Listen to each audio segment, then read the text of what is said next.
Nutrition is by far the most confusing and convoluted space in all of this.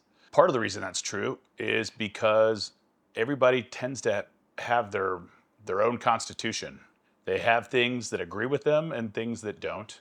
And so there's different answers for different people, just inherent to, their DNA. There are core principles that we can see when we zoom out from all the different diet types, the keto, the intermittent fasting, etc.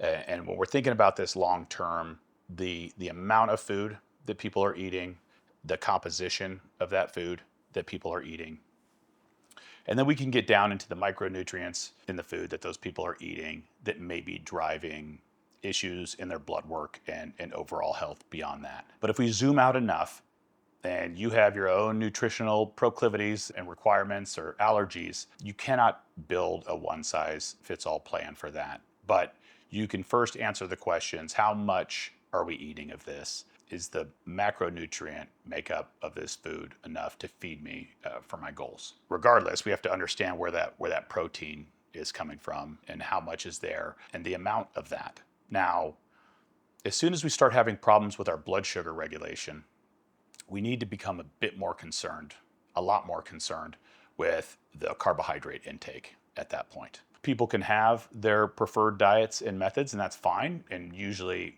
we have enough work to do just to answer those questions within it. But that being said, some diets really resonate with people. Nutrition, politics, these are like usually the most intensely debated things and get the biggest zealots. And I can imagine why, because if you're somebody eating the wrong food just because that's what was always placed in front of you and it didn't agree with you, and all of a sudden you're 30 years old and you try a carnivore diet and you feel like $1,000,000, well, you're going to want to tell everybody about that. Maybe it's the fact that you eat meat all damn day, or maybe it's the fact that it's hard to overeat meat. And so you have this applied calorie deficit that you didn't even try to do, right? Because you're actually eating less now.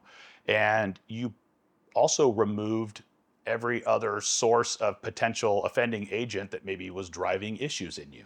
It was a very severe elimination diet that can be quite beneficial in people. There's these things that we get from these specific diets that really help improve some aspect of our life, and then people get really motivated and vocal about it. One of these would be intermittent fasting. Intermittent fasting swept the world.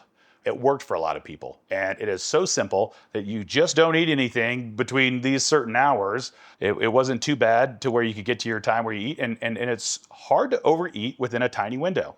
But we figure it out. We reach some limit. We plateau there eventually, some quicker than others. It's at that time where, well, that was the default method, and they just continue on this modified intermittent fasting thing forever and then wonder why they don't get results. Well, they're probably not getting the protein content that they need in that smaller window as well. So a lot of times it's understanding where people are. And a lot of times people end up in this intermittent fasting that continues on forever just by accident because they didn't think about it. And so having that conversation, I don't really eat anything until noon, starting to expand that window and then redesign the meals around feeding the body properly is that next step.